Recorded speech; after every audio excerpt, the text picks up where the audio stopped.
Nah, tetapi dimulai bila kita memilikinya berada di awal periode. Tidak di awal periode, di tengah periode atau kepemilikan interim. Terus kemudian di bab yang terakhir kita bahas mengenai apabila ada kepemilikan bertahap, piecemeal acquisition. Ya, untuk piecemeal acquisition kemarin kita lakukan dengan transaksi apa? Dengan metode apa kemarin piecemealnya? Cost apa equity? Cost, Pak. Cost, Pak. Cost apa equity? Cost, Pak. Iya, benar cost. Saya hanya menguji kalian dengan cost ya, dengan metode cost. Nah, tetapi untuk pertemuan minggu ini, di sini nanti kita akan bahas mengenai jurnal di metode equity-nya. Ya, jadi ini mulai yang C, perubahan kepemilikan. Nanti kita akan membahas mengenai membahas dengan menggunakan metode equity. Jadi kurang konsisten dengan yang kemarin ya, mohon maaf ya. Chapter ini sebenarnya memang yang kemarin harus diajari yang metode equity-nya juga. Ya, minggu depan mungkin di pertemuan awal-awal saya akan bahas yang metode equity sebelum kita bahas. Minggu depan kita jadi mau ngapain? Nanti aja deh kita bahas nanti. Oke ya, jadi di sini kita akan bahas mengenai perubahan kepemilikan. Kalau yang kemarin sudah step by step. Nah, sekarang ceritanya asumsi awalnya kita tuh di awal sudah memiliki sahamnya S dengan persentase kepemilikan di atas 50%. Ya. Nah, terus kemudian ada suatu hal yang menyebabkan kepemilikan kita itu berubah. Nah, hal-hal yang menyebabkan kepemilikan kita berubah itu misalnya adalah kita beli lagi. Nah, ya, jadi awalnya 51 nih, wah tambah lagi 20%, jadi 70. Nah, maka seandainya seperti ini, kira-kira bagaimana perlakuannya? Terus yang kedua, kita bisa juga jual. Jadi kita sudah punya sekian persen, paham ya? Misalnya sudah punya 70%, kita jual 10%. Nah, ini masih tidak berubah kepemilikannya. Levelnya masih mengendalikan, tapi itunya berubah. Jual ya. Sementara yang ketiga nanti akan ada seandainya si S dia issued saham baru. Issued common stock. Nah, jadi misalnya kita memiliki 10.000 lembar nih. 10.000. Kita punya 60.000 lembar dari total 100.000 lembar yang beredar. Nah, terus kemudian si anak nerbitin lagi itu 50.000 lembar, maka kepemilikan saham kita kan jadi berubah kan. Nah, seperti itu. Dan yang terakhir nanti yang keempat, bagaimana seandainya si anak itu dia membeli treasury stock. Nah, ini adalah hal-hal yang membuat kepemilikan kita itu berubah, baik secara lembarnya maupun secara persentase. Jadi minimal yang berubah persentasenya. Paham ya? Nah, untuk beli nanti ada di bawah. Yang kita bahas yang kita jual dulu. Untuk jual itu nanti akan ada dua masalah yang kita bahas. Yang pertama, seandainya jualnya itu awalnya itu kita dari 50% ke atas. Nah, setelah dijual menjadi kurang dari 50%. Jadi kita kehilangan pengendalian. Nah, nanti seperti apa perlakuannya? Ada lagi yang menjual kita awalnya di atas 50%, setelah kita jual masih di atas 50%. Oke, nah ini nanti semua akan kita jurnal yang metode equity-nya seperti apa. Nah, ada sedikit beberapa nanti yang kita bahas metode cost-nya. Tapi secara umum ini nanti ada metode equity-nya saja. Oke, yang pertama itu adalah kita menjual kepemilikan saham kita. Jadi nanti kasusnya awalnya itu kita miliki misalnya kita miliki di atas 50%, terus kita jual. Jual nanti ada yang menyebabkan hilang kendali, hilang kontrol. Ada yang setelah jual kita tetap kontrol. Oke. Oke ya. Nah, ini teorinya sebelum ngomongin ini. Jadi di kasus perubahan kepemilikan teman-teman, nanti kita kan akan mendebit atau mengkredit investasi. Paham ya? Jadi nanti kita akan mendebit investment in S atau mengkredit investment in S. Di transaksi lain mungkin bisa jadi kita akan mengkredit investment in S. Dan nanti kita akan memperoleh sesuatu. Misalnya pas jual kita dapat cash, ya kan? atau pas beli kita nanti dapat yang beli kita mengeluarkan cash dan sebagainya. Nah, dari transaksi penjualan dan pembelian itu bisa jadi kita akan ada gain atau loss. Gain atau loss. Paham ya? Misalnya kita dalam transaksi jual nih, oh ini cost-nya dulu 100 nih. Kita jual laku 120, akan ada gain. Paham ya? Begitu juga dalam membeli. Misalnya kita membeli kita cash yang kita keluarkan 10.000, tetapi klaim yang kita peroleh ternyata 12.000 gitu kan. Oh, berarti kita ada gain nih seperti itu. Nah, bagaimanakah perlakuan gain-nya? Nah, gain ini boleh kita akui apabila level kepemilikan kita setelah transaksi ini kurang dari 50% atau kita sudah hilang kendali. Jadi gain itu baru bisa kita akui ketika kita itu hilang kendali atas anak. Nah, bagaimanakah perlakuannya ketika gain-nya ini ternyata terjadi pada saat transaksi ini ternyata kita tidak kehilangan kendali. Nah, ketika transaksi ini kita tidak kehilangan kendali atas anak, maka gain ini tidak boleh diakui. Kenapa tidak boleh diakui? Karena anak ini dianggap sebagai bagian dari perusahaan. Jadi ketika kita menjual sahamnya anak, ya seolah-olah kita kayak ngeluarin saham kita sendiri. Nah, boleh nggak ngakuin gain dari transaksi penjualan saham sendiri? Tidak boleh. Untuk itu nanti gain tidak boleh diakui. Nah, bagaimanakah perlakuannya? Perlakuannya sama seperti ketika menjual saham atau treasury stock. Ketika untung boleh nggak masuk ke dalam gain? Nggak bisa kan? Nah, itu nanti akan menambahkan ke ekuitas langsung, dimasukkan ke akun apa? Share premium. Paham ya? Jadi ketika dalam kasus di mana beli atau jualnya nanti kita tidak kehilangan kendali, maka kalau muncul gain atau loss, ya nanti gain atau lossnya tadi tidak diakui sebagai gain atau loss pada tahun tadi, tetapi akan menambahkan langsung kepada akun share premium. Tetapi apabila dalam transaksi ini mengakibatkan kita kehilangan kendali, maka gain atau loss ini bisa diakui. Bisa dipahami? Jadi kita lihat endingnya. Jadi di ending ini kita kehilangan kendali enggak? Gitu kan. Jadi awalnya nggak punya kendali, terus jadi habis itu jadi punya kendali nih misalnya. Kira-kira boleh ngakuin gain nggak? Nah seperti itu. Paham ya? Tapi kita awalnya kita punya kendali, habis kita jual banyak, kita jadi tinggal metode equity atau cost. Boleh ngakuin gain nggak?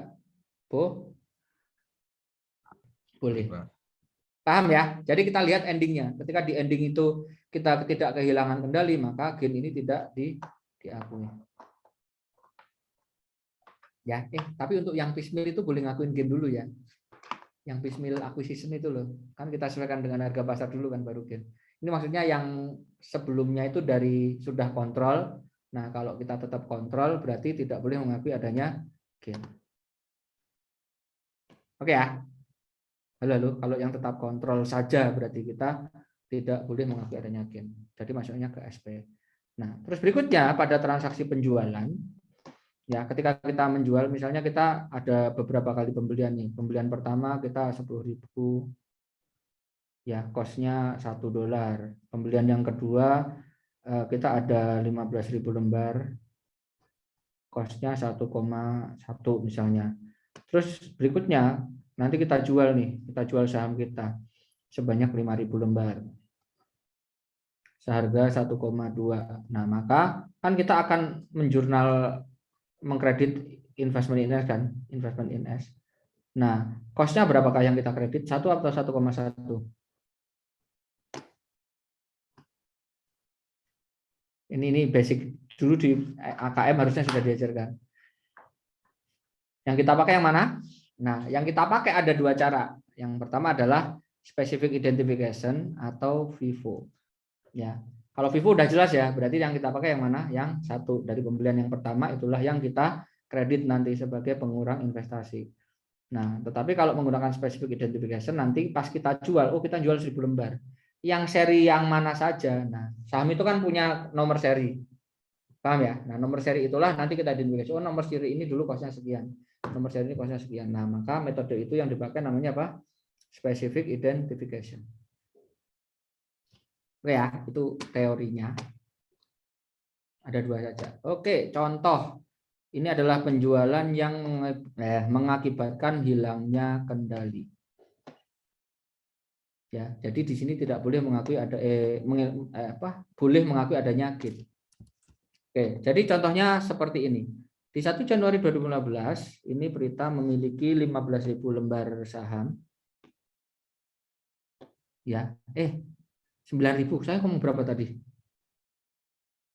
15, Pak. Ya, ke bawah ini ya. Makanya habis ngomong 15 lah. Kok 15 sih gitu kan. Saya merasa bersalah. Nah, yang benar Januari 2015 dia membeli 9.000 lembar seharga berapa?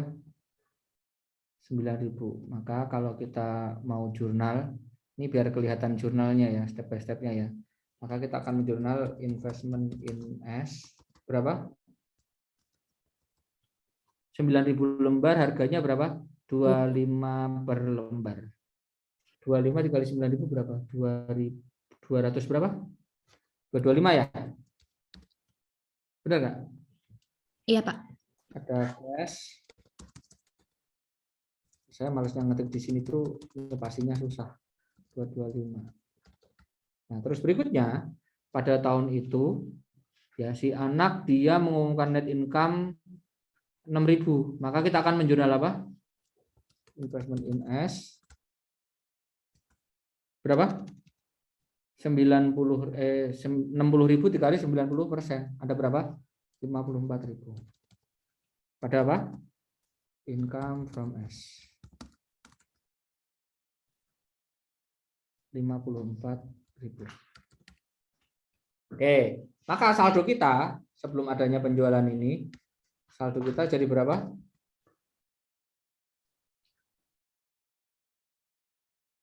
279 ya, Pak. 279. Oke, ini saldo kita. Nah, terus kita analisis di sini. Nah, terus kemudian di 1 Januari 2016, berarti setelah ini ya, setelah punya saldo ini ya, si P itu menjual 6.000 lembar, dia jual 6.000 lembar, dari 9.000 jual 6.000. Jadi dari berapa? 90% sekarang menjadi tinggal berapa? 30% saja. Maka kita kehilangan kendali. Ya, kehilangan kendali. Jadi inilah yang dimaksud dengan transaksi pertama tadi ya. Maka jurnal yang kita buat nanti adalah kita akan pasti mengkredit investment in S. Paham ya? Kita akan mengkredit investment in S dan kita akan mendebit cash ya, seharga cash yang kita terima. Jadi kita menjual 6.000 harganya berapa tadi? 6.000 seharga 30, jadi 180. Nah, yang jadi pertinyi ini adalah dengan menggunakan metode equity ini, berapakah saldo yang akan kita kurangkan? Berapakah saldo investment in S yang akan kita kurangkan? Nah, ini ada dua cara. Ini caranya Bu In sesuai yang di buku ini. Dan ada juga cara yang nanti akan saya simulasikan di sini. Oke, kita jelaskan dulu yang cara Bu In. Takutnya kalau langsung saya jelaskan yang cara saya, pas baca buku ini kalian bingung. Oke, maka pertama, tadi kan kita membeli pada saat itu harganya berapa? 25, Pak. 25. Maka book value perusahaan itu 100% jadi berapa? Kan kita beli 225 nih, 225. Itu dapat berapa persen? 90%. Maka kalau 100% jadi berapa? 250. 250.000. Maka nilai perusahaan di tanggal 1 Januari 250.000, 2015. Nah, sekarang kita jualnya pada saat tanggal 1 Januari 2016. Ada peristiwa ekuitas apa yang mempengaruhi perusahaan? Nah, dia mengumumkan laba sebesar berapa? 60. Maka nilai pada saat 1 Januari itu akan menjadi berapa? 310. Oke. Bisa ya? Ini kita simpan dulu. Nah, maka nanti bagaimanakah cara kita menjurnal? Nah, nanti di sini bentar.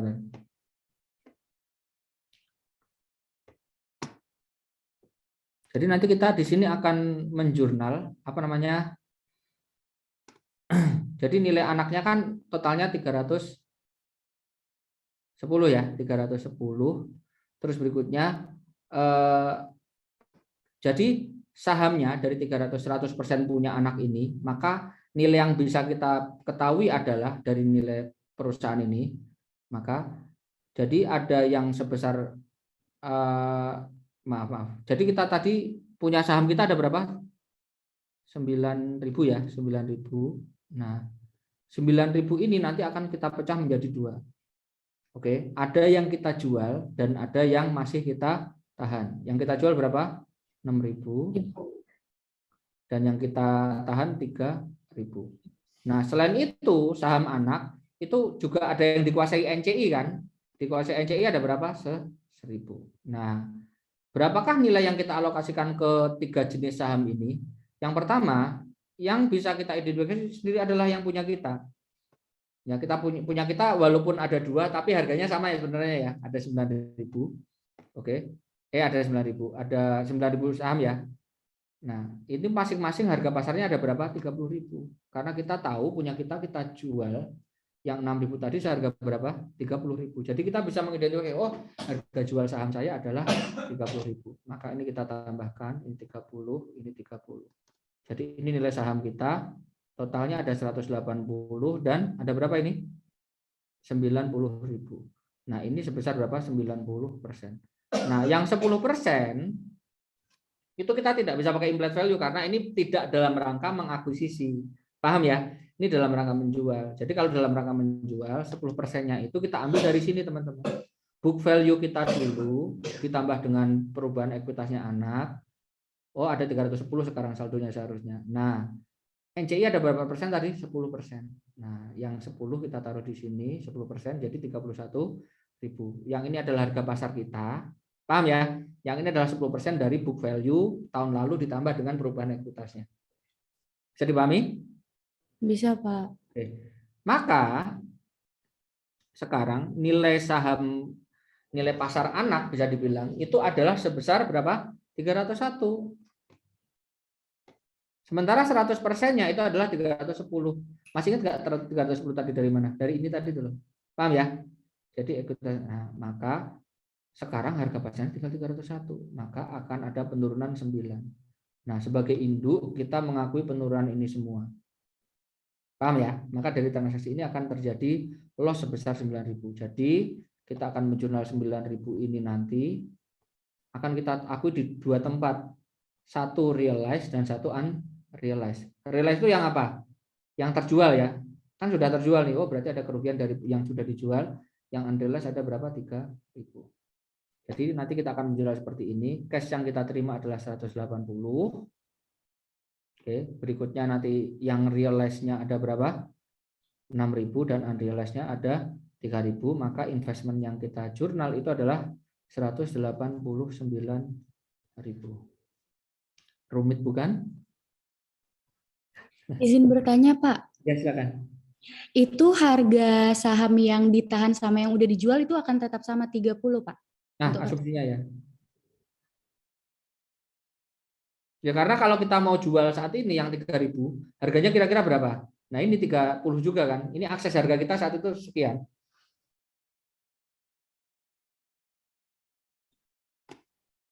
Oke? Nah, terima kasih, Pak. ini adalah cara yang kedua. Caranya adalah sebagai berikut. Pertama kita cari tahu dulu saldo kita. Saldonya sekarang adalah 279. Nah, setelah ini kita jadi kehilangan kendali.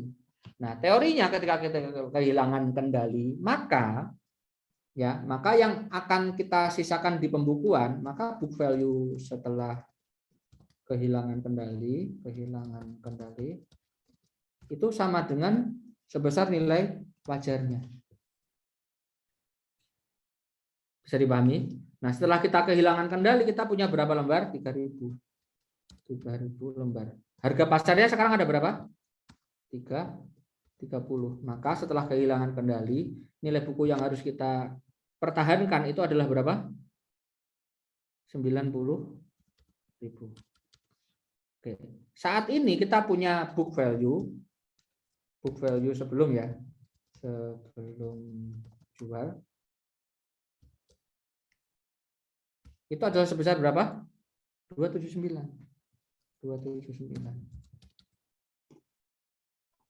Oke. Maka kita akan dari transaksi ini kita akan mengurangkan investasi sebesar berapa jadinya? Jadi dari 279 biar menjadi 9 kita kurangkan berapa? Halo? 189. Nah, dikurangi 189. Can selesai. Maka nanti kita akan menjurnal cash yang kita terima ada berapa? 180. Yang kita kredit investment in S-nya ada berapa? 189. Berarti kita mengeluarkan cash kita terima cash 180, tetapi investasi yang kita kurangkan sebesar 189. Berarti ada loss berapa? 9. Nah, loss 9 tadi akan kita bagi menjadi 2, ada yang realize, ada yang unrealized. Lebih gampang yang mana? Ini Pak. Ya. Oke. Silakan nanti bebas bisa pakai cara kedua atau cara yang pertama. Kalau cara pertama tadi nyari loss-nya dulu.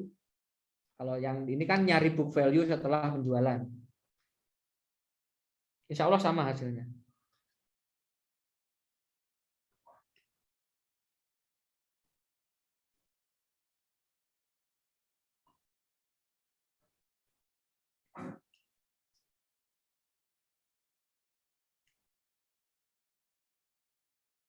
Oke? Bisa dipahami? Oke, lanjut. Berikutnya. Nah, bagaimana seandainya di awalnya itu, tadi kan ini kita catat sebelumnya menggunakan metode equity kan? Kan kita tadi memiliki berapa persen? Awalnya kan 90 ya, 90%, terus kita jual menjadi berapa? 30%. Nah, ketika kita memiliki 90%, maka metode yang bisa kita gunakan apa? Bisa menggunakan equity atau bisa menggunakan cost. Paham ya? Nah, tetapi ketika kita memilikinya menjadi 30%, mau nggak mau pilihan kita hanya menjadi equity. Nah, ini jurnal yang kita buat ini adalah apabila yang pas mencatat 90% itu kita menggunakan metode equity. Nah, bagaimana kalau kita dari cost terus kemudian kita jual menjadi 30% kan? Mau nggak mau kita harus mencatat dengan menggunakan metode equity. Maka sebelum kita membuat jurnal ini, kita harus membuat jurnal apa dulu? Kalau dari cost ke equity?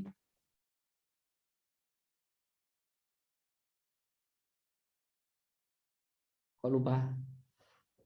Ini dianggap sebagai perubahan apa? Perubahan metode mencatat investasi ini? Perubahan estimasi atau perubahan kebijakan? Kebijakan, Pak. Kebijakan, Pak. Kebijakan berarti membutuhkan jurnal apa? Ya, lupa. Perspektif, Pak. Nah, betul. Retrospective adjustment. Paham ya? Jadi sebelum kita membuat jurnal ini, kita membuat jurnal yang seolah-olah dari awal kita sudah menggunakan metode equity. Nah, awalnya pas kita membeli dengan menggunakan metode cost, jurnal kita apa? Investment in S pada cash. Berapa? Belinya dulu. Sama ya, 225 ya, 225. Nah, cuman bedanya dengan metode equity, di sini ketika ada net income sebesar 54, ya yang tadi kita jurnal ini tadi loh. Mana.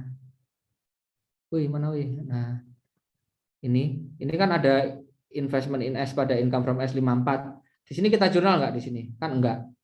Ya, maka sebelum penjualan ini saldo kita tetap 225. Oke. Nah, di sini kan kita akan merubah cost ini metode cost menjadi metode equity, maka kita akan membuat jurnal yang membuat ini saldonya menjadi saldo seperti metode equity. Saldonya kalau menggunakan metode equity menjadi berapa tadi sebelum penjualan? Ditambah net income ya. Jadi berapa tadi? Ini loh. 279. Oke. Jadi biar jadi 279 kita tambahkan berapa di sini nanti?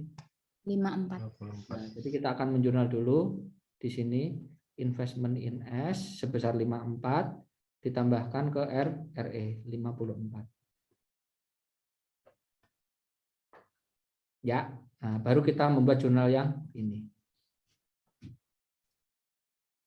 Itu kalau awalnya kita menggunakan metode cost.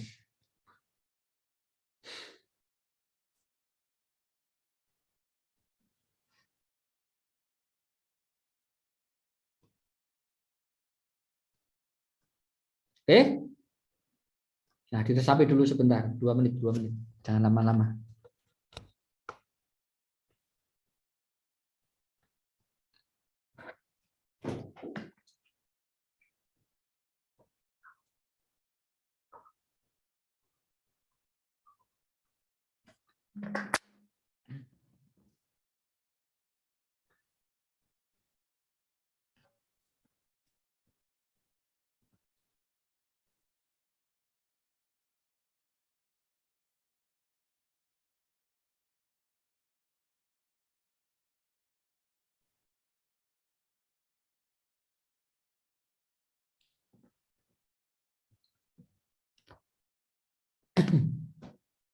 Oke ya, lanjut ya. Nah, berikutnya yang tidak mempengaruhi kepemilikan. Nah, jadi ini kan tadi karena kita sudah nggak kontrol ya, makanya kita boleh mengakui adanya gain atau loss. Paham ya? Nah, ini kan tidak mempengaruhi kepemilikan, maka kita tidak boleh mengakui adanya loss. Oke, contohnya yang pakai implied value dulu ya. Jadi pada tanggal 1 Januari 2006, P membeli 70% sahamnya S seharga 700.000 secara cash. Oke, nilai wajar aset neto adalah 960. Nilai wajar aset neto sama dengan book value enggak?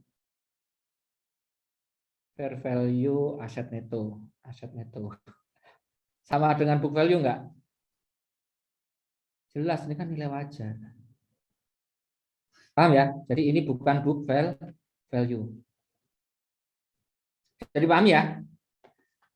Halo, halo. Bisa, Pak. Bisa, Jadi Pak. ini nilai wajar aset neto adalah 960. Nah, maka kita bandingkan dengan implied value-nya. Jadi kita beli 70% harganya 700.000, maka kalau 100% harganya berapa? 1 juta. 1 juta. 1 juta.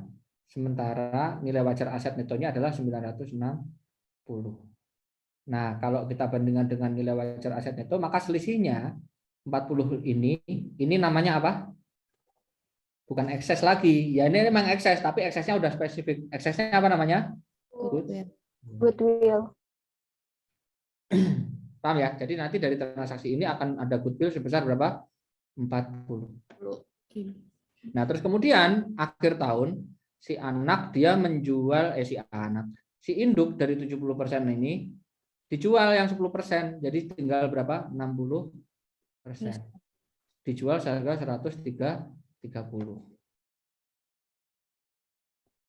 Paham ya? Dijual seharga 130. Jadi kita jual seharga 10% ya, jual 10% harganya 130. Oke? Maka ya 130 ini kan kita jual. Nah, jadi nanti kita akan menjurnal ya dari transaksi penjualan itu pasti kita akan mendebit cash karena seharga 130 ya. Kita akan menjurnal cash 130. Yang jadi pertanyaannya berapakah yang kita kredit investmentnya? Ini udah ketahuan di 111. Ya, berapakah investment yang kita kredit? Cara menentukan berapakah besar investment yang dikredit adalah sebagai berikut. Saat ini book value anak diketahui di soal ada berapa? 170.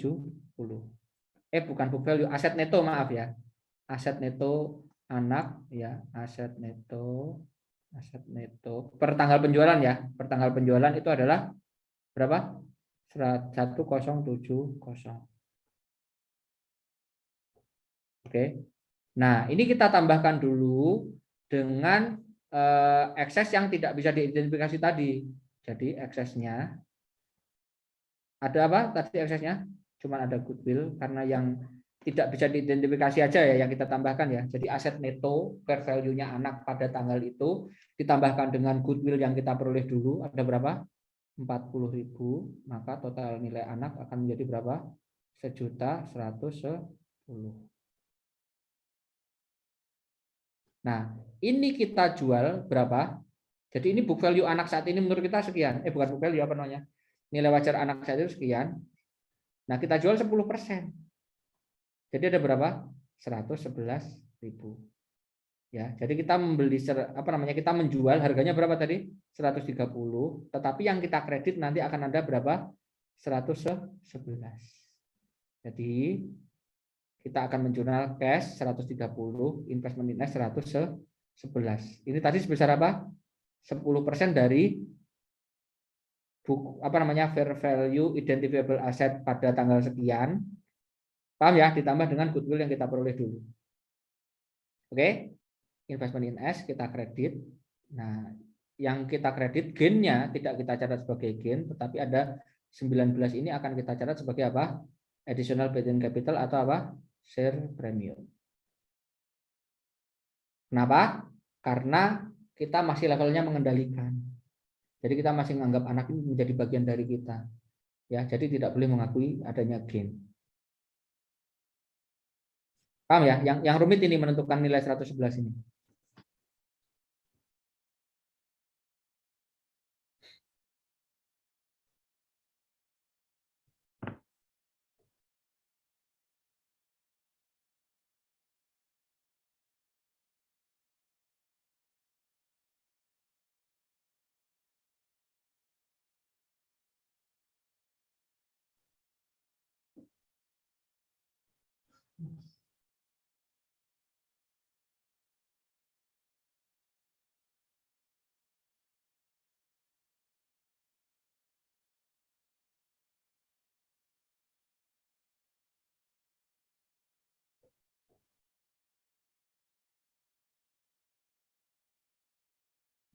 Gimana? Sudah cukup rumit?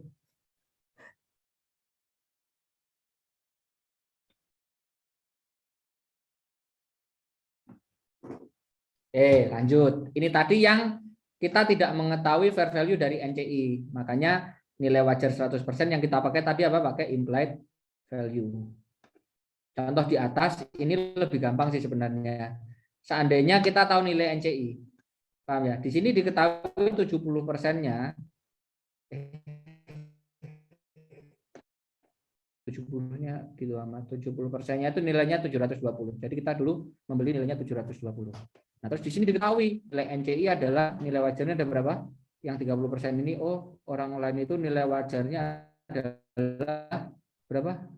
420. Nah, maka kalau seperti ini tidak perlu mencari implied value, tinggal tambahkan saja nilai wajar kita dan nilai wajarnya NCI. Jadi ada berapa nilai wajarnya total? Ini 140 ya, 1140.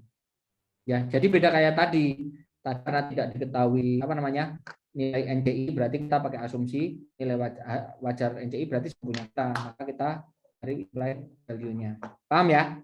Kalau ini seperti ini caranya, tambahkan aja. Oke, diketahui nilai wajar yang bisa diidentifikasi adalah 960. Jadi total nilai wajarnya adalah 1140, sementara nilai wajar aset yang bisa diidentifikasi adalah 960. Maka akan ketemu goodwill saldonya berapa? Berapa teman-teman? 180. 180 ini ya. 180. Paham kan? 1140 dikurangi 960 ini kan. Paham ya? Nah, berarti nanti sama kayak tadi ini berarti cara ngitungnya. Cuman nilai goodwill-nya adalah 180. Jadi tinggal kita hitung saja berapakah nilai aset kita. Di sini diketahui nilai aset wajar kita ya pada saat itu adalah 1070 sama seperti tadi. Paham ya? 1070. Oke, terus kemudian berapa? 1070. Nah, terus goodwill kita saldonya berapa tadi? 180. Maka total nilai wajar ditambah dengan goodwill saldonya pada saat penjualan jadi berapa? 1, 2, 50. Nah, terus kita jual berapa persen tadi? 10%. Maka nanti yang kita kredit akan menjadi berapa? 125. Paham ya? Jadi cash yang kita terima 130, investment in yang kita kredit 125, maka akan ada gain yang kita jurnal ke additional pay-in capital atau share premium sebesar 5.000. Paham ya? Paham ya itu kalian kategorikan sebagai toxic positivity enggak? Aduh, ntar salah lagi gitu. Bapak bilang itu tidak memahami kami yang tidak paham gitu. Nah, makanya ngomong kalau nggak paham.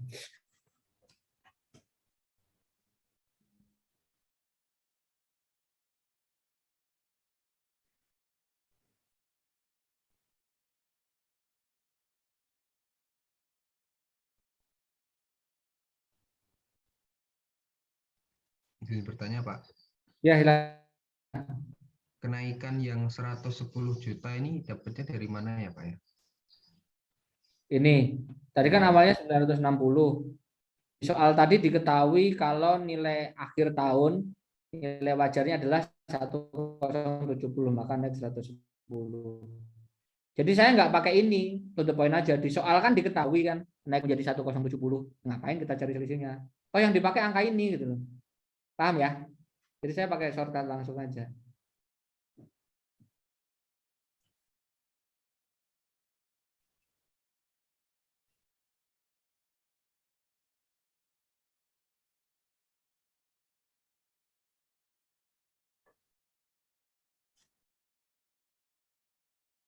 Oke?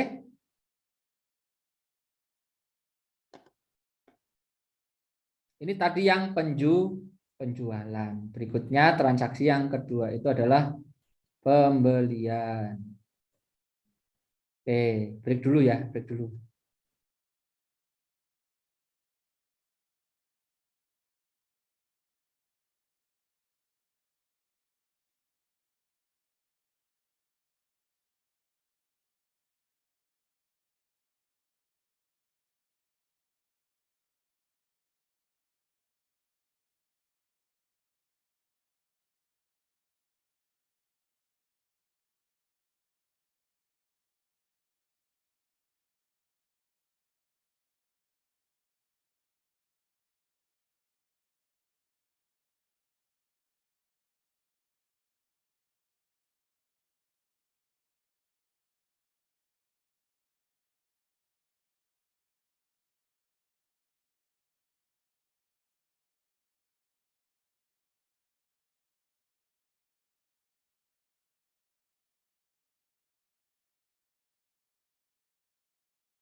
Oke, mari kita mulai. Berikutnya adalah yang menjual. Menjual. Tadi yang menjual ya, sekarang yang membeli. Nah, ini pembelian yang tidak. Nah, ini ceritanya pembeliannya pasti yang mempengaruhi kepemilikannya apa namanya? Yang merubah saja ya. Kalau yang dari tidak kontrol menjadi kontrol kan sudah kita bahas kemarin. Nah, jadi pembelian yang kita bahas di sini hanya yang dari kontrol ke kontrol juga. Paham ya? Jadi dari levelnya kontrol ke kontrol juga. Ini yang pakai implied value dulu. Yang kalian terbiasa pakai implied value. Oke, jadi kita di sini awalnya memiliki di 1 Januari ya, memiliki 70% seharga 700, maka implied value-nya ada 1 juta. Nah, terus ada identifikasi asetnya ada berapa? Yang nilai yang bisa diidentifikasi ada 960, maka akan muncul jelek banget tulisannya ya Allah. 960. Ini antara yang saya tulis malah jadi pantat. 960, maka akan ada goodwill berapa? 40. Ya, jadi dari transaksi ini ada goodwill 40. Nah, terus berikutnya pada saat itu nih ya kan, pada belinya tanggal berapa? 31 Desember. 31 Desember 2016, akhir tahun ini ya, kita membeli lagi 10%. Jadi dari 70 menjadi berapa? 80. Nah, maka nanti kalau di jurnal kosongannya itu akan ada menjadi investment kita itu akan bertambah sekian. Ya, angkanya masih anggap aja nggak tahu. Nah, cash-nya akan kita kredit berapa? 120. Kenapa 120? Karena tadi harganya 120. Nah, seperti ini berapakah investment yang kita debit? Oke. Berapakah saldo investment yang kita debit? Nah, cara mencari saldo investment yang kita debit adalah ya, ada 2 cara, tapi saya ajarkan 1 cara dulu aja ya. Saya ajarkan 1 caranya Bu Iin dulu. Ya. Pertama, tadi kita membeli seharga berapa? 1 juta. Nah, jadi kita kan membeli 10%. 10% itu berarti yang beli dari siapa? Dari NCI. Nah, jadi sekarang kita cari tahu book value-nya itu apa sekarang. Paham ya? Nah, awalnya kita kan saldo tadi kan kita beli 770%, maka NCI punya berapa persen? 30%. Harganya berapa jadinya? Kalau 100%-nya 1 juta, NCI saldo awalnya saldo awalnya ada berapa? 100. Berapa? 300. Saldo awalnya NCI itu adalah 300. Nah, terus berikutnya ya. Berikutnya, sekarang saldo NCI itu naik. Ini kan di awal tahun kan, naiknya itu berapa? Naiknya saldo NCI, naiknya adalah sebesar kenaikan induk IR-nya adalah berapa? 960. Paham ya? Akhir tahun ini harganya menjadi 1070. Jadi naik berapa? Naik 110. Jadi paham ya? Jadi nilai anak naik 110 kenaikan ditambahkan dengan kenaikan. Berapa? 110. 110. Ya kan tadi ada 110 kan? 110. NCI itu ada berapa persen? Nah, berarti kita kalikan 30%. Ya, jadi ada berapa? 33. Maka saldo NCI itu akan menjadi berapa? 333. Oke, ini kita nyarinya yang dari saldo NCI ya. Nah, ini berapa persen ini? 30%. Kita beli tadi ada berapa? 10%. Ya. Jadi kalau 30% itu 333, maka 10% itu berapa yang kita beli? 111. Nah, inilah saldo yang kita tambahkan di jurnal ini. Jadi investment kita akan bertambah 111 dari porsi NCI yang kita ambil ini. Paham ya? Jadi kita akan menjual investment in S 111, tetapi cash yang kita keluarkan 120, maka akan ada loss atau rugi sebesar berapa? 9.000. Tetapi nggak kita masukkan ke loss, maksudnya kemana? Share premium. Nah, ini yang menghitung dari 10 yang menghitung dari saldo NCI. pahami ini dulu. Habis ini saya coba carikan yang lebih gampang.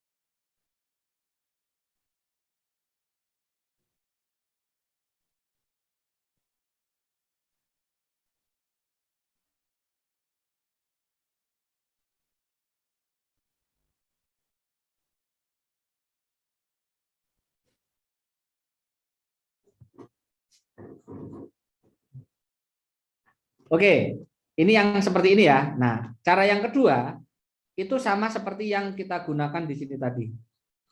Ya, sama kita gunakan pas membeli. Caranya adalah tadi dari transaksi ini kan muncul goodwill 40. Nah, maka caranya adalah pertama kita lihat fair value asetnya sekarang ada berapa. Ya, pada saat jual fair value asetnya itu ada berapa? 1070. Nah, sebelumnya kita dari transaksi pembelian tadi ada goodwill berapa? 40. Jadi totalnya ada 1.110. Paham ya? Nah, ini kita nyarinya dari 100%. Yang ini kan nyarinya dari 30%. Paham ya? Kalau yang saya nyarinya dari 100%. Maka 100% nilai sekarang itu adalah fair value aset yang bisa diidentifikasi ada berapa? Ada 1070 ditambah yang nilai tidak bisa diidentifikasi yang kita perlu dari transaksi pembelian dulu. Ada 40 goodwill. Maka sekarang nilai wajarnya 100% perusahaan 100% itu adalah berapa? 110. Oke. Kita beli berapa persen tadi? 10%. Maka inilah yang kita peroleh 111. Ya, maka yang kita jurnal di sini adalah 111. Gampangan yang mana? Dua, Pak. Yang mana? Yang kedua. Mudah-mudahan yang kedua ya. Karena konsisten dengan yang ini, cara yang kedua itu. Ya kan sama dengan yang ini kan.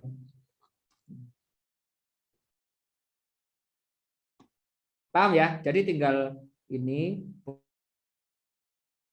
dan goodwill. Oh, kita dapat 10%-nya. Ya udah kalikan 10%, maka itulah yang menambahkan di sini.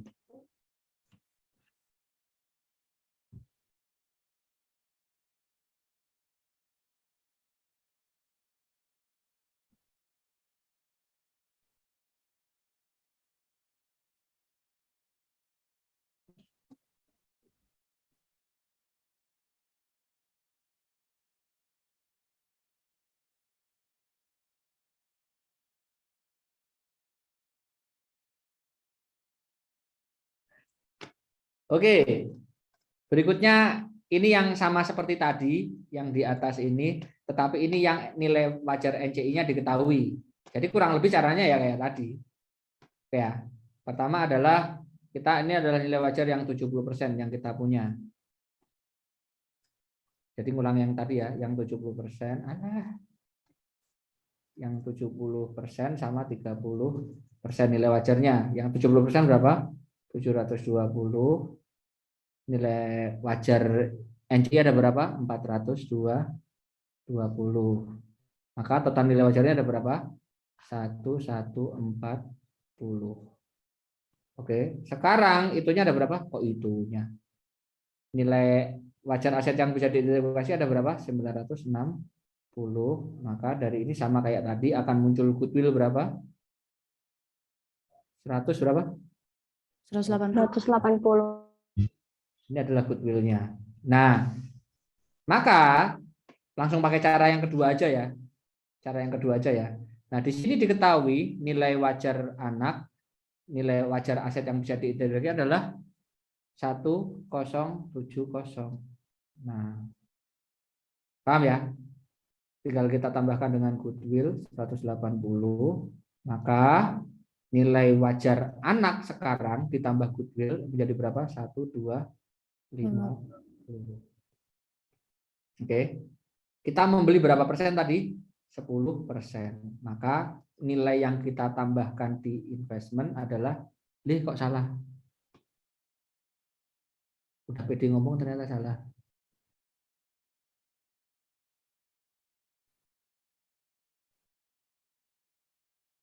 Oh, sebentar.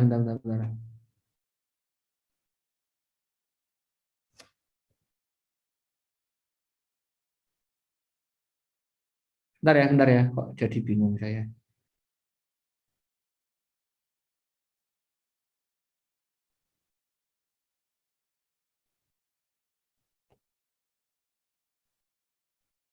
Yaudahlah, sorry.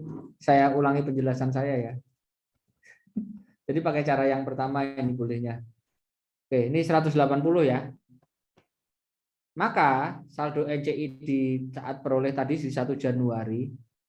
Oh iya, sorry, nggak bisa pakai cara itu ya teman-teman ya. Kenapa?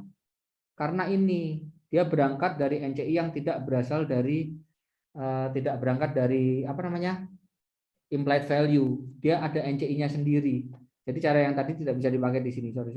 Berarti pakai pendekatan yang ini biasanya. Oke. Berarti kita mulai dari NCI ya, berarti ya. Jadi NCI di 1 Januari sama seperti nilai wajarnya ini adalah 420. Nah, terus ada kenaikan. Kenaikan itu berasal dari ini ya. 960 dibandingkan dengan 1.070.070.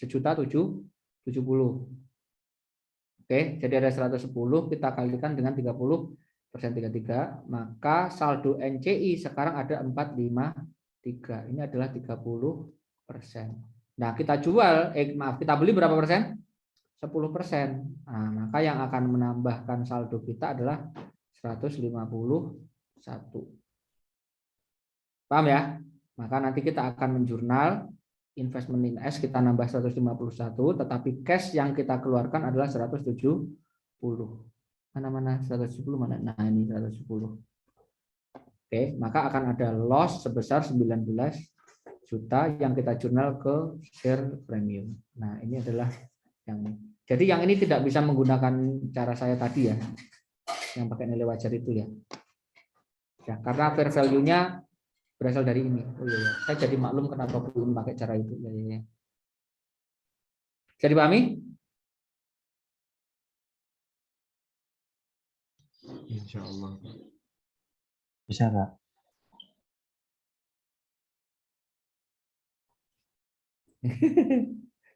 Sudah sejam dengerin saya ngajar sendirian. Oke, yang pembelian sudah penjualan dan pembelian sudah selesai. Nah, sekarang adalah apabila si anak itu mengisut saham baru. Paham ya? Si anak mengisut saham baru.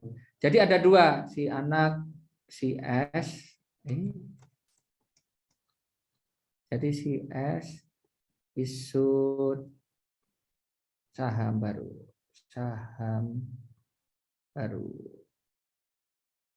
Oke, nanti akan ada dua kasus terkait S yang mengisut saham baru.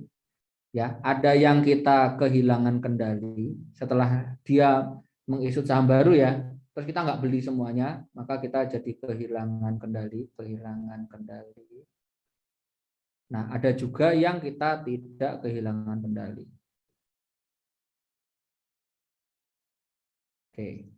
Nah, ketika si anak mengisut saham baru terus kita jadi kehilangan kendali, itu ada istilahnya. Istilahnya adalah deemed disposal. Paham ya? Nah, jadi sebenarnya ketika si anak itu dia mengedarkan saham baru, ya ini si S ngedarin saham, maka sebelum dijual ke publik, dijual kemana dulu? Dijual kemana dulu? Dijual ke P. Bukan P saja. Kemana? Ke pemilik sahamnya yang lama.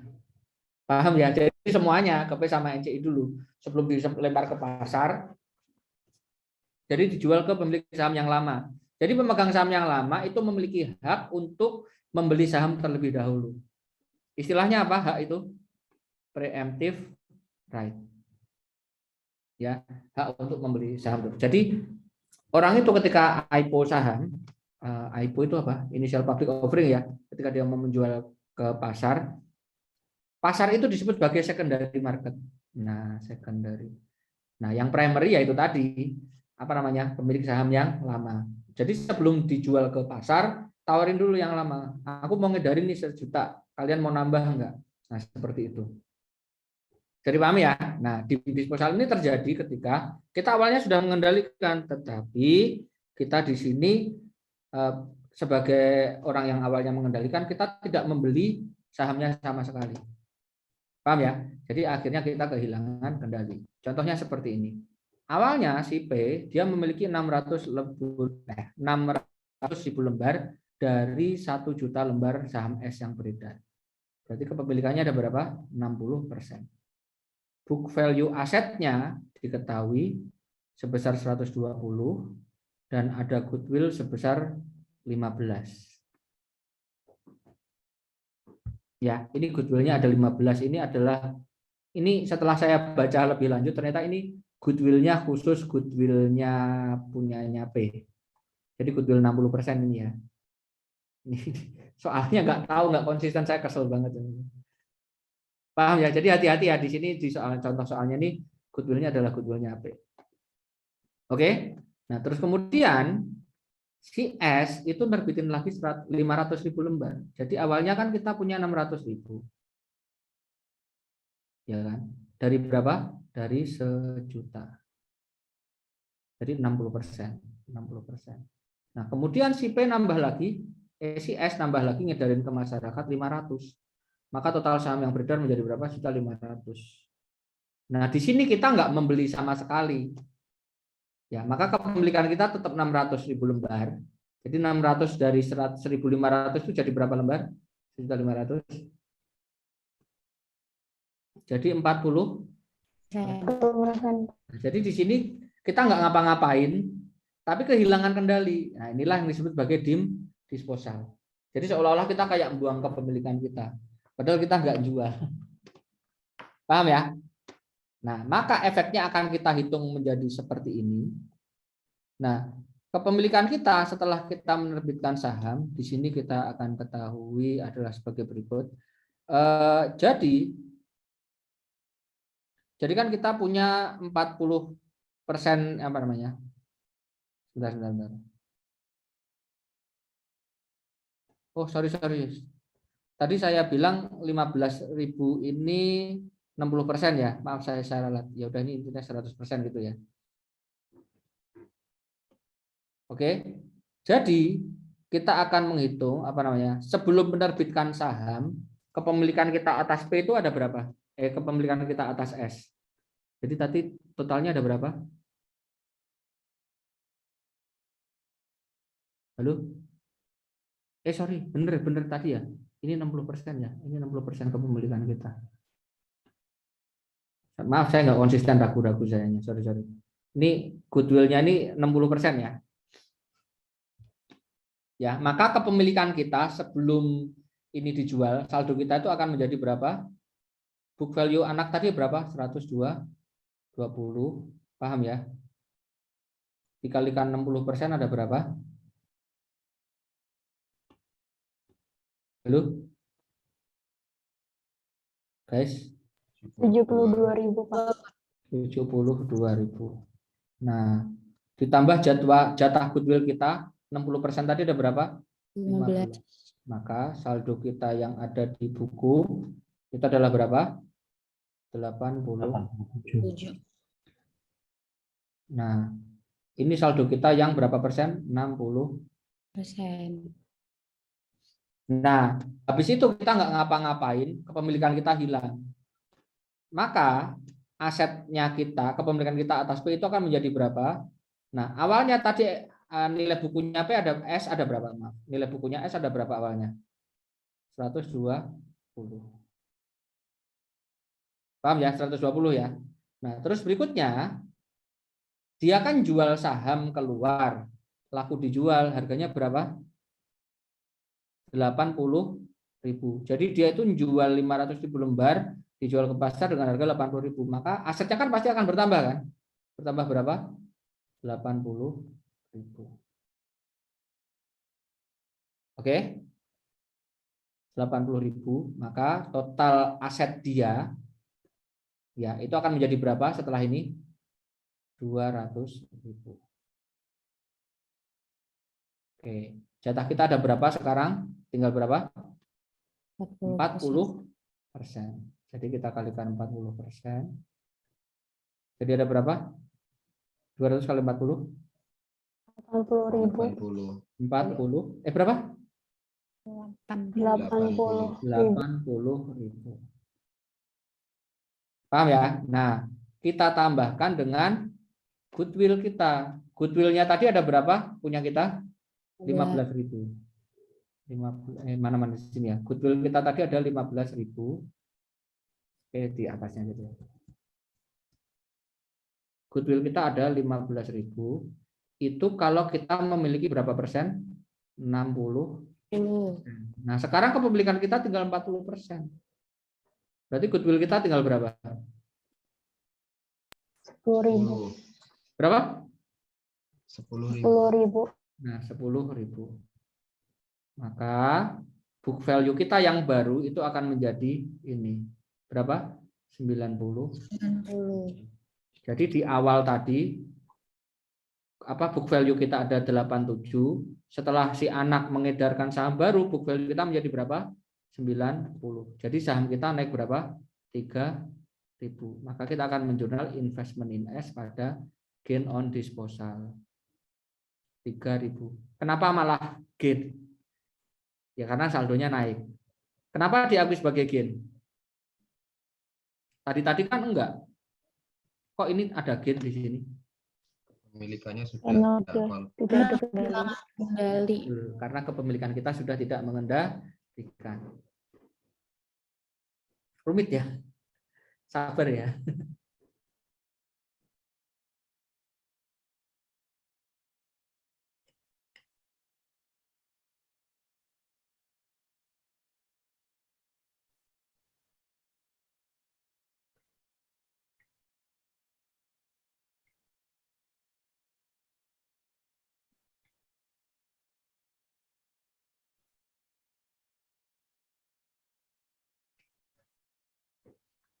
Oke, yang di disposal bisa dipahami. Jadi hati-hati ya, yang agak rumit ini di sini. Menentukan goodwill-nya jatah kita. Kalau yang ini kan gampang kan yang menentukan saldo awal ini. Izin bertanya, Pak. Ya, silakan. Itu tadi 10.000 dapat dari mana ya, Pak? Nah, jadi tadi asumsinya di soal ini tadi yang tidak dijelaskan di soal ya. Jadi ada saldo goodwill 15.000, itu adalah goodwill kita. Berapa persen? 60%. Ini jadi udah 60%. Nah, kepemilikan kita terhadap goodwill, kamu tanyakan 10.000 ini tadi kan? Nah, kita punya 60%, goodwill-nya itu ada berapa? 15. Nah, sekarang kita tinggal punya perusahaan berapa? 40%. Maka berapakah goodwill-nya? Ayo gimana caranya? Berarti 15 dibagi 60 dikali 40 tinggal 10. Biar nggak bingung soalnya coba saya ubah. Ini kalau 60% itu 15, 100%-nya ada berapa, Pak? 25.000, Pak. Berapa? 25.000. 25.000. Ini soalnya tuh sebenarnya akan lebih mudah dipahami kalau ini 25.000. Paham ya? Ini goodwill-nya ada 25.000 gitu misalnya. Maka saldo awal kita itu akan menjadi, awalnya kan ada 120 ya. Goodwill-nya ada berapa? 25. Oke. Saldonya ada berapa? 145. Nah, kita kalikan 60%. 60%. Ada berapa? 145 kali 60%? 87, Pak. 87. Nah, ini ya. Ini saldo awal kita. Nah, saldo akhir kita itu akan menjadi, awalnya kan ada 120. Ya, 120. Terus dia jual saham baru kan dapat cash. Dapat cash berapa? 80. Paham ya? Terus kemudian saldo goodwill-nya ada berapa sekarang? Tetap 25. Tetap 25. Ini yang 100% ya. 100%. Maka saldonya tinggal berapa ini? Ini tambah ini. Halo? 225, Pak. Waduh, 225. 5. Nah, kepemilikan kita yang baru ada berapa? 40. 40%. Kita kalikan 40% ada berapa? 90, Pak. 90. Nah, 90. Ini kenapa soalnya nggak dibuat begini sih, kesel saya. Paham ya? Jadi yang 60% saldonya 87, gara-gara kita nggak membeli, kepemilikan kita berkurang menjadi 90%, tapi saldonya malah naik menjadi berapa? 90.000. Caranya kayak begini. Gimana? Lebih mudah dipahami yang ini ya? Iya, Pak. tahun depan yang bikin buku Bapak aja, Pak. Jangan dong. Kualat saya nanti sama Bu Iin. Itu dosen saya dulu.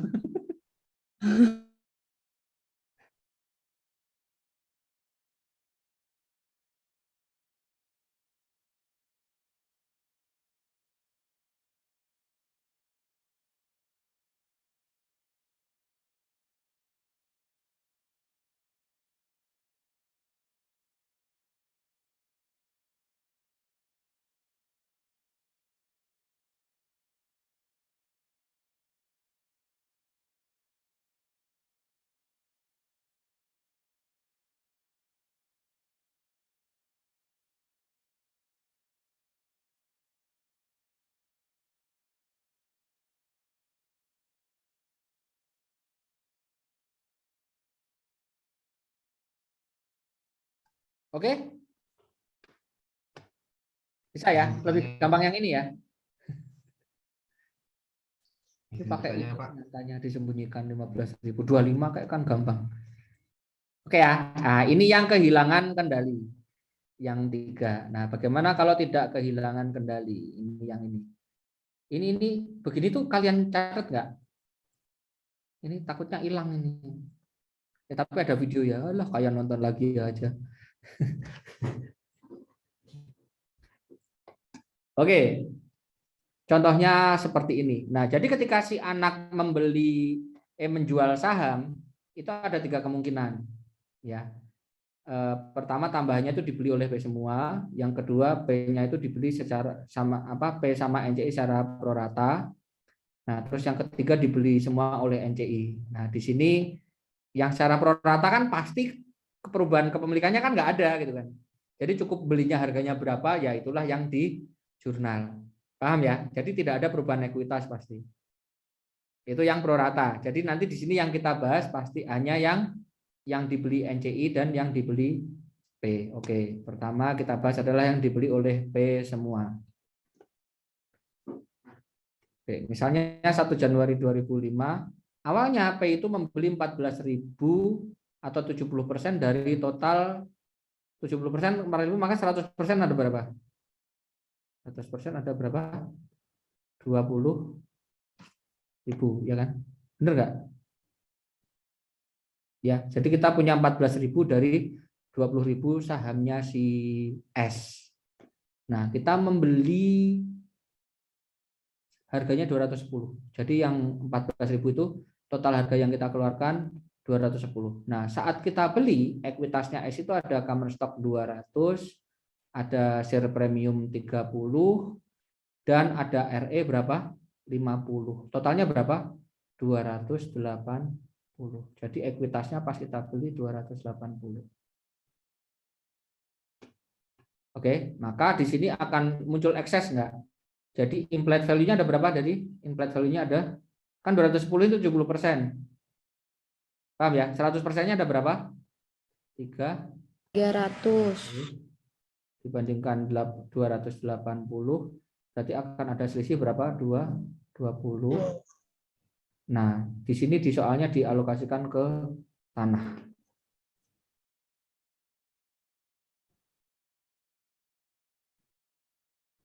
Oke ya, dialokasikan ke tanah 20. Nah, terus kemudian ini di tahun 2015 si S ini ada net income 70 dan dia tidak membagikan dividen. Oke. Maka ketika itu kita induknya akan menjurnal apa di jurnal investasi 70.000 ini net income-nya investment in S 49 pada apa namanya? Income from S 49. Aduh, ini saya tulis semuanya aja ya jurnalnya ya. Biar mudah membayangkan.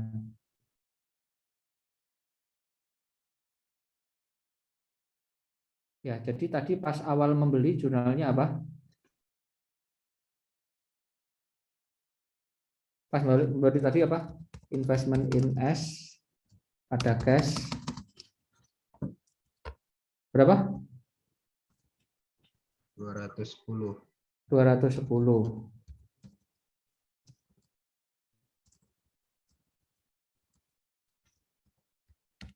Nah, terus berikutnya pas ngumumin net income si anak, jurnal kita apa? Investment in S. Berapa? 49 ya? 49. Ada apa? Income from S.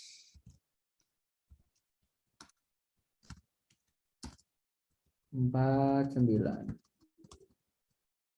ya, 49. Maka saldonya jadi berapa?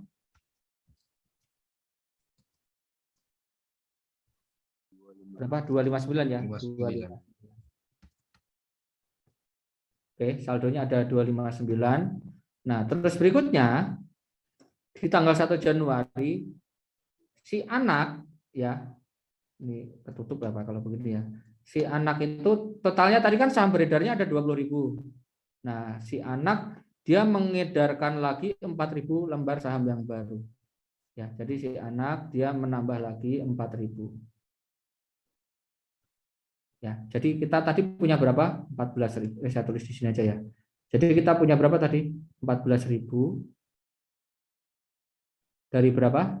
Dari 20.000. Nah, terus ternyata si anak menjual lagi, menjual berapa? 4.000 ya. Maka kepemilikan kita menjadi berapa? Kita beli semua. Lalu 18.000 ya.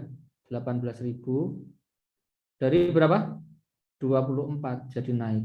Nah, awalnya kepemilikan kita ini 70%, sekarang menjadi berapa persen? 75. 75%. Maka klaim kita sekarang akan menjadi ke anak itu adalah tadi kan kita belinya 4.000 ya. Maka total ekuitas anak saat itu jadi berapa? Di awal tahun tadi kan ada berapa? Halo. Halo teman-teman. Tadi di awal tahun ada berapa? 280 ya. Implied value-nya tadi ada berapa? 30 ya. Ini sudah sama 300. ya 300. Awalnya ada 300. Terus kemudian tadi ada net income berapa? Net income-nya ada berapa tadi? 70 ya. Net income-nya ada 70. Nah, terus tadi jual saham harganya berapa? 88 ya. Iya, Pak. 88. Jadi 588. Maka sekarang ekuitas ditambah ekses jadi berapa? Halo? 458. 458. Nah, kepemilikan kita sekarang jadi 75%. Maka saham kita akan bertambah berapa? Akan menjadi berapa? Sorry, 458 kalikan 75. 343. 343 500. 5. Sorry. Jadi ada berapa? Mana tadi? Awalnya ada berapa? Awalnya saldo gini 259 ya. Nah, Iya. sekarang menjadi awalnya kan 259. Nah, sekarang menjadi berapa? 343 500. 500. Maka nambah berapa ini?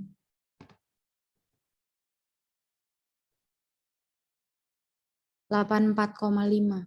84,5. Nah, jadi kalau kita jurnal nanti akan menjadi seperti ini. Ya, kita jurnalnya menjadi investment in S. Nambah berapa nih tadi? 8.400 ya. Iya, Pak. 8.400. Tetapi cash yang kita keluarkan ada berapa tadi? Cash. Cashnya ada berapa? Ini loh. 88. 88. 8.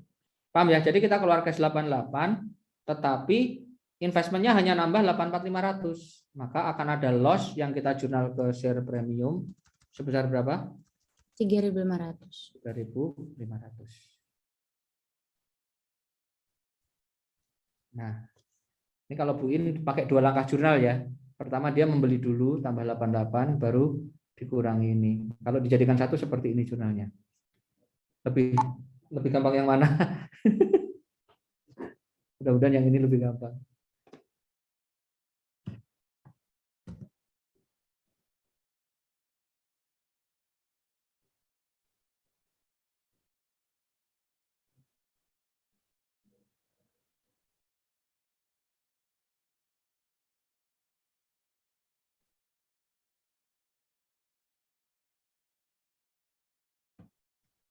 Oke, bisa dipahami teman-teman?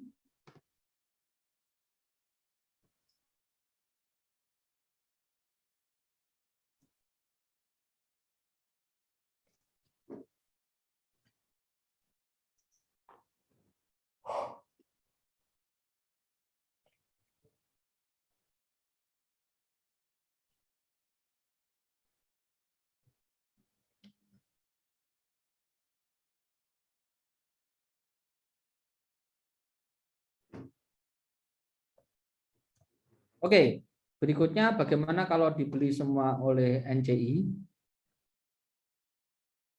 Jadi kita nggak ada transaksi pembelian ya, nggak ada transaksi pembelian. Nah, kita tinggal hitung saldo sebelum dan sesudah. Tadi saldo sebelum ada berapa? Tadi sudah kita catat ya, 259 kan. Nah, saldo sebelumnya kita ada 259. Nah, ternyata kita awalnya memiliki berapa persen tadi? 14.000 ya, 14.000 dari 20.000 atau berapa persen? 70. 70%. Nah, sekarang ini dibeli semua sama NCI yang contoh yang B. Maka kepemilikan kita tetap 14.000 dari berapa? 24.000. Maka kepemilikan kita jadi berapa? 8,33%.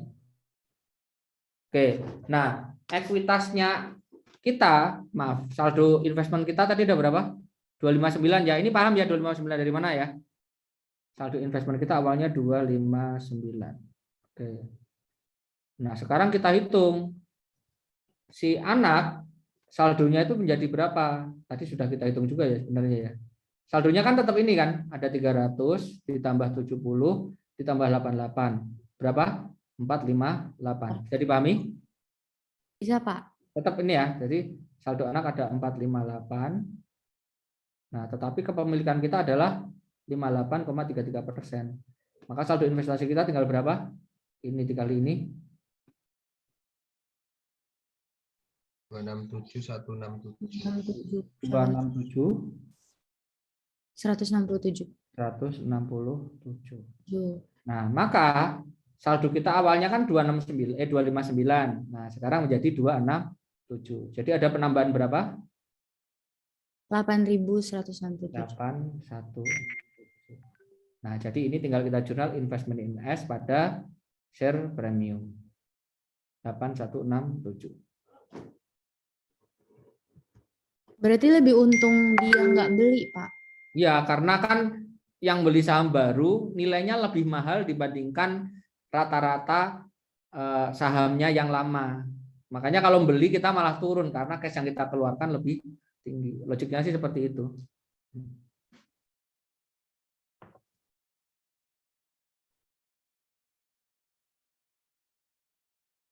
Tapi ini untuk secara untung akuntansi loh ya, bukan untung masa depan.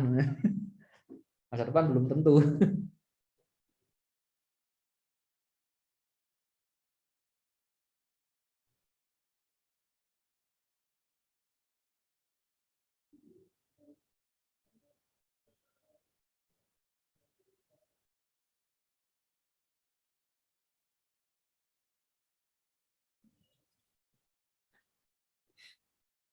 Oke. Sudah? Nah, ini yang si anak mengedarkan saham baru.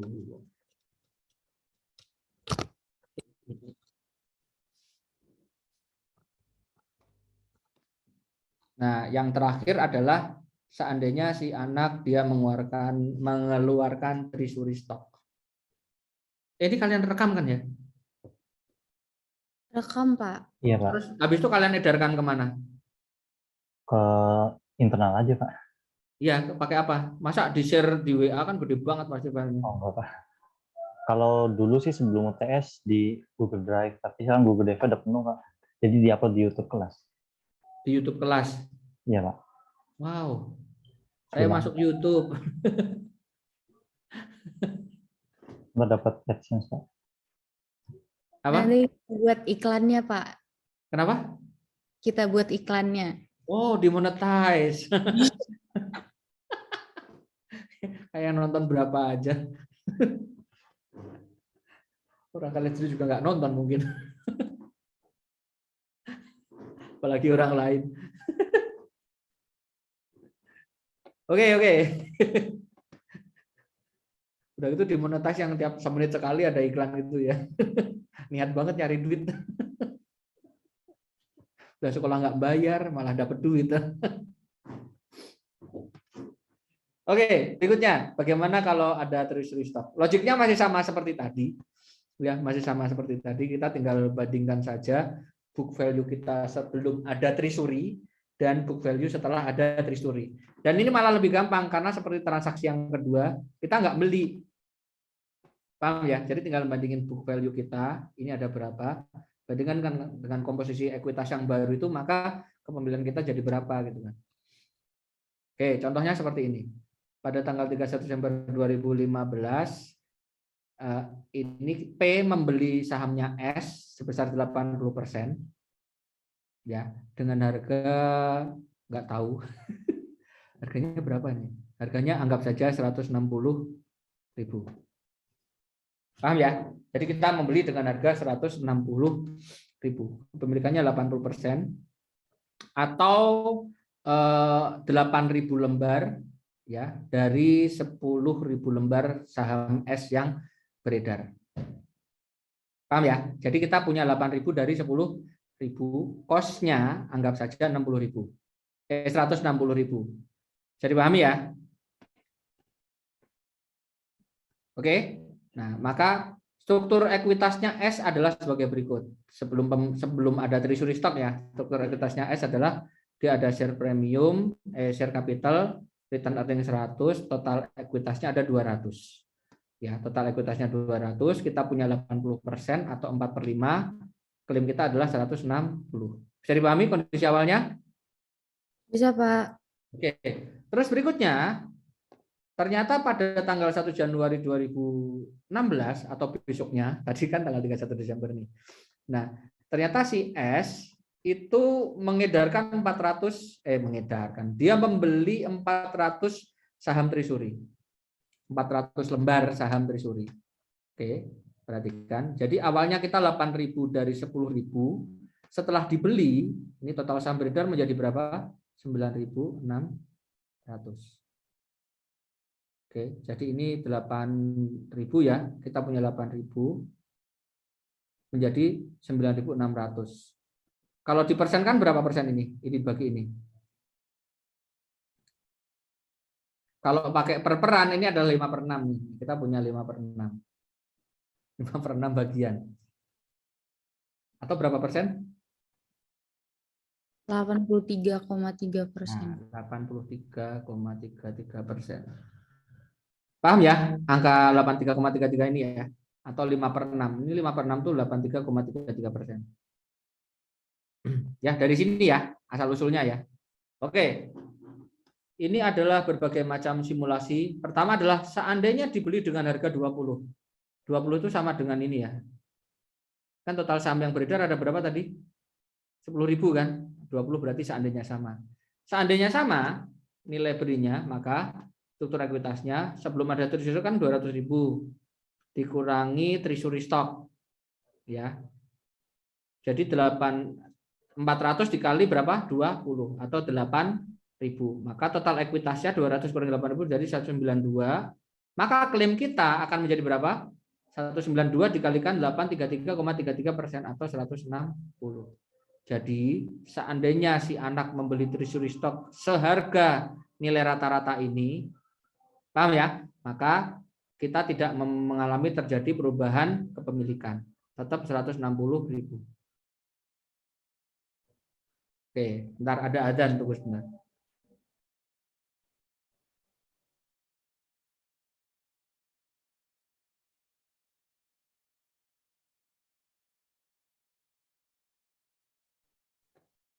Kok kalian tahu kalau di sini sudah selesai adzan?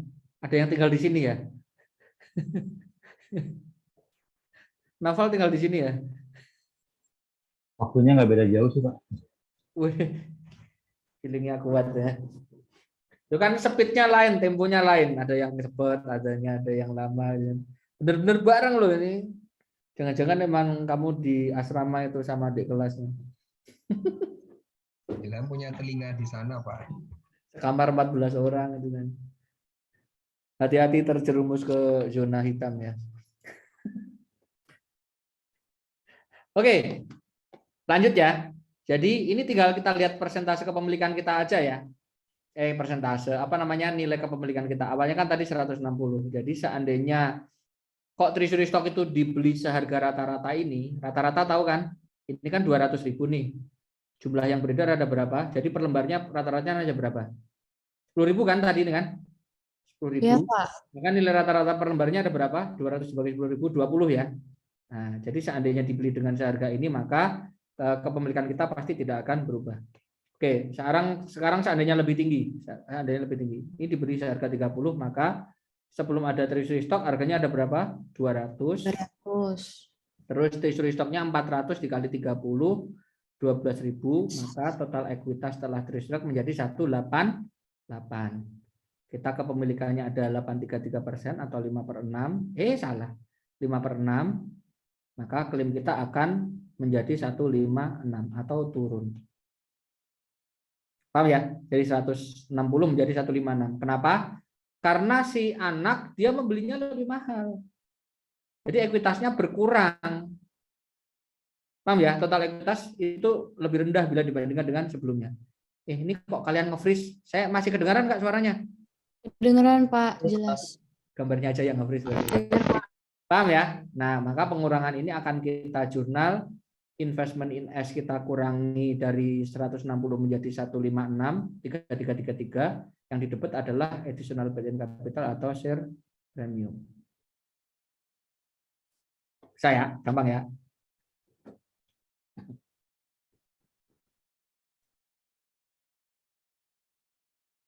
Oke, terus berikutnya, kalau dibeli lebih murah dibandingkan harga rata-rata tadi. Jadi nanti pengurangnya hanya tinggal 6.000, 15 dikali 400. Maka total ekuitasnya akan menjadi berapa? 194. Dikalikan 5/6 menjadi 161. Lebih tinggi dibandingkan dengan kepemilikan kita yang sebelumnya. Jadi naik ya, naik 1.667. Maka kalau di jurnal investment in S pada additional paid-in capital atau share premium 1667. Gampang. Treasury stock paling gampang sih, karena kan tinggal ngitung efeknya aja. Oke, bisa dipahami teman-teman? Izin, Pak. Ya, silakan. Itu yang menentukan harganya si S-nya, Pak? Iya, ini tergantung transaksi jual. Ini kan simulasi aja. Seandainya jual sekian, 20 bagaimana, ini bagaimana. Ya kalau soal nanti ya cuma 1, nggak ada sampai 4 simulasi begini. Oke, terima kasih, Pak. Biar gambarannya jelas saja efeknya seperti apa.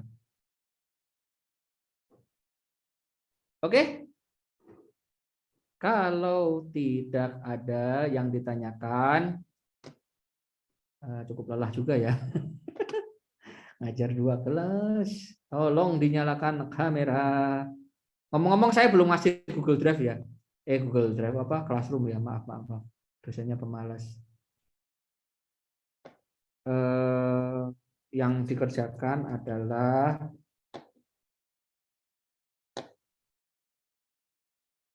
kasus 2, 7 sama 10. Sedikit saja. AKL mana? Ya, di itu ya. Habis ini saya buat itunya, apa namanya? Classroom-nya.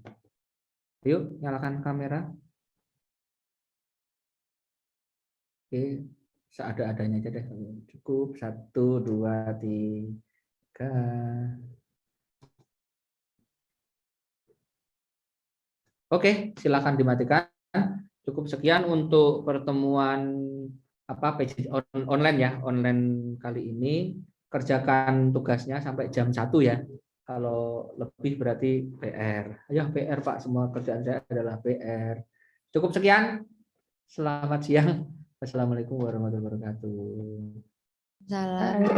Waalaikumsalam warahmatullahi wabarakatuh. Terima kasih, Terima kasih, Pak. Terima kasih.